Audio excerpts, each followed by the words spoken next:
What's up, guys? Sauce MMA here. I do apologize in advance if I sound a little congested. I am. My allergies are absolutely terrible right now. I'm fighting for my life right now, and I'm ridiculously congested. So if I sound weird in this video, that's the reason why. But anyway, yesterday Dana White announced on IG that Yuri is fighting Carlos Ulberg for 327's main event, and this I was glad they announced this because the main event, 327 already had some fights in the card, but there wasn't a main event announced. Now we finally have that. And I'm really excited for this fight. I think Yuri can beat Carlos Solberg. I'm actually gonna talk about the entire card and some of the prelims a little bit, get my early, super early predictions for those. But yeah, let's talk about the main event first. I mean, Yuri versus Carlos Solberg. This is a really good fight for the division. I think Yuri can get the belt back. I think he beats Carlos Rodberg. I'm still pissed at him for sliming out Dominic Reyes. That's just an atrocity. I can't accept that. Dominic Reyes is also on this card too. We're gonna talk about him later. But Yuri versus Carlos Solberg is a really good fight. Yuri's goofy style. He fights like he's on ice skates. Carlos Solberg, he's a good striker, really strong, master for the division. He's got some really sharp striking, and this means that Alex Pereira is going to heavyweight. We're probably going to see him fight Cyril Gane, or he could fight Tom Aspinall if he recovers, or he could fight Gane for a vacant or undisputed title. But Pereira's going up to heavyweight now. I was a little concerned that this fight was supposed to be Hamza versus Yuri. Because if you guys didn't know, you didn't catch up on the news and stuff in MMA Online. Basically, there was a rumor going around that Hamzat was going to be moving up to 205 pounds to fight Yuri for the vacant title. I was praying that was not going to happen because I don't like Hamzat at all. He's inactive as hell. He's annoying, and he go up to 205 and ruin two divisions. That honestly would suck so bad. So I'm thank the Lord Yuri's fighting Carlos Ulberg. But yeah, like this fight's great. Honestly, the whole card is really, really good. The prelims could probably be a whole fight night card. But yeah, for the main event, I'm going to pick Yuri. And let's talk about the rest of this card, honestly. For the co-main event in this card, we got Joshua Van defending his title against Tatsuro Taira. I did think they were going to give it to Manel Cap because I feel like it would have been perfect because these two are beefing. Like, Joshua Van posted a picture of Manel Cap with machines hooked up to his titties, like, making fun of him. I thought that would have been a good fight because of the beef. And, Manel Cap is a really dangerous fight for Joshua Van. But they're giving it to Tatsuro Taira. I'm fine with that, honestly. Two young fighters fighting for the belt. And, no one's ever going to be really happy. People are already saying, yeah, they're just keeping Pantoja's belt warm for him. He's going to come back soon probably because he's already mostly healed up from his injury. But I'm still excited for this fight. I think Joshua Van is a good fighter. He's really great. And I think his wrestling is underrated. People think he just has no ground game. Like, he can defend takedowns. Tatsuro Taira isn't like a Khabib level grappler. He'll just take you down and submit you. I think Joshua Van, I'm going to pick him to win this fight by like a dominant decision or a stoppage, honestly.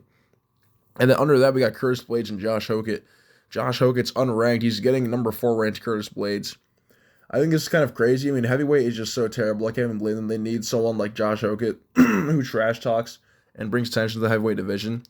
But he's fighting Curtis Blades. I think Josh Hokett's absolutely destroyed in this fight. I think Curtis Blades is going to really put it on him. I could see Curtis Blades by knockout or by, by majority decision or, by unanimous decision.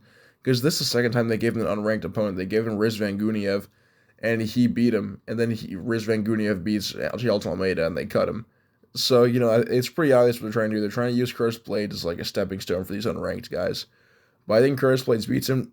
Josh Hokett, I'm not even going to lie, I'm not a huge fan of him. I think he's annoying. Honestly, I think he's cringe. And seeing him get knocked out would make my day, honestly. But I think Curtis Blades wins this fight. This is a really good fight, though. I'm excited to watch this fight. And I think Josh Hokett has a good wrestling. Like, he showed it against Denzel Freeman. But Denzel Freeman's terrible. And Curtis Blades has been in the top 5 for the past 5 years since 2020. And I think he wins this fight. I think he's really capable of beating Josh Hokett. The only thing is Curtis Blades has some really horrible fight IQ sometimes. Like when he shot right into an uppercut from Derek Lewis. That was ridiculously stupid. But yeah, I think Curtis Blades wins this fight, honestly. Beneil Dariush is fighting Manuel Torres. I feel so horrible for Beneil Dariush. It's so obvious what we're trying to do. I thought they were going to, because in my UFC 325 matchmaking video, I said they should give him Quillen Salgold, but they're giving him Manuel Torres. If you guys don't know, Manuel Torres just like absolutely destroyed a guy in his last fight. I think he was like a jumping elbow, and the guy went flying into the fence and just just died, But Beneil Dariush, I'm not even going to touch on this fight too much. I think his chin is so bad. BSD knocked him out in 10 seconds. I'm picking Manuel Torres. I think he's going to walk through Beneil Dariush. And for the fight under that, the one that's going to the main card, Dominic Reyes and Johnny Walker. Obviously, Johnny Walker's coming off that win over Zhang Mingyang. It's so crazy he won that. Johnny Walker winning a fight is kind of kind of funny. But he's fighting Dominic Reyes.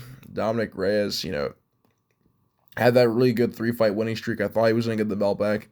And Carlos Fraudberg ruined that for me. That's why I'm so pissed at him and I hate him. But Dominic Reyes and Johnny Walker, I mean, these two might get knocked out on the way to the arena. Johnny Walker might fall down and just die on the way to the arena. Dominic Reyes is also chinny, but I feel like Johnny Walker is way more chinny. Like Dominic Reyes, he's gotten finished by only the best guys, mostly. Jan Blachowicz is a champion. Yuri Prohaska is a champion. He beat John Jones basically. He should have won that fight. And he's lost to some stinkers like Ryan Spann. Like that is a terrible loss. I can't even lie. And then he lost to Carlos Ulberg. But I feel like if Ulberg, that loss won't be too bad if Ulberg becomes champion. Like it won't be a terrible loss. For this fight though, I am picking Dominic Reyes because I feel like he is chinny, yes. But I feel like Johnny Walker, I can't see him like doing a step back pull counter and just knocking out Dominic Reyes. I don't really see it. So I am picking Dominic Reyes. But this is such a goofy fight, honestly.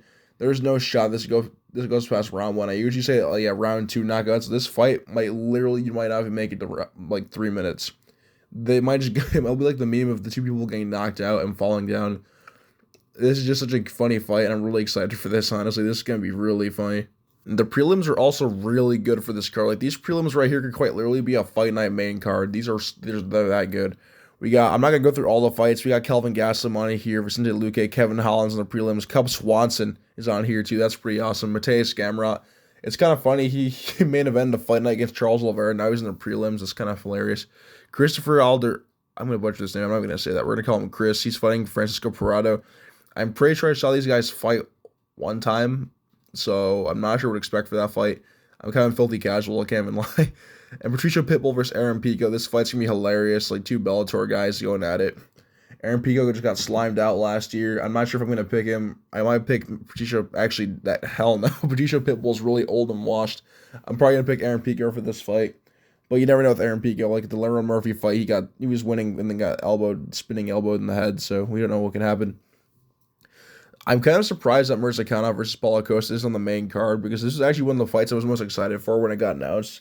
Because Paulo Costa, people they crap on him a lot. They're like, oh yeah, he's just an athletic freak, and that's not enough.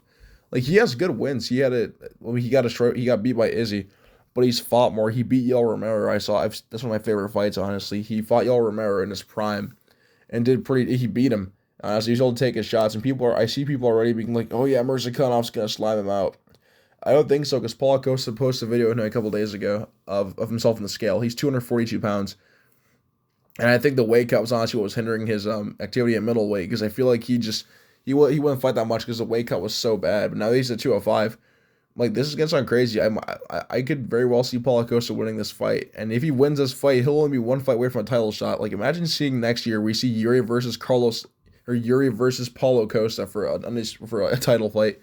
That'd be really goofy. But yeah, I think people are counting out Paulo Costa for this fight. I think he will do good. He could very well get slimed out, but lighter man skill is a real thing in the words of Lucas Tracy. And something else he mentioned is that lighter man skill wears off after your first 2 fights in the division. So Paulo Costa, I feel like it's very possible he could get a title shot if he beats Murzakanov. So overall, these prelims are actually really good. I'm excited for these and the main card. This whole card, honestly, is really good.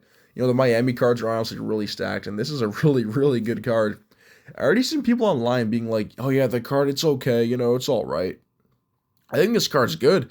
I think it's really good. I think 324 had bigger stars like Sean O'Malley and Derek Lewis, but this card's still good. I'm not going to say it's a bad card by any means.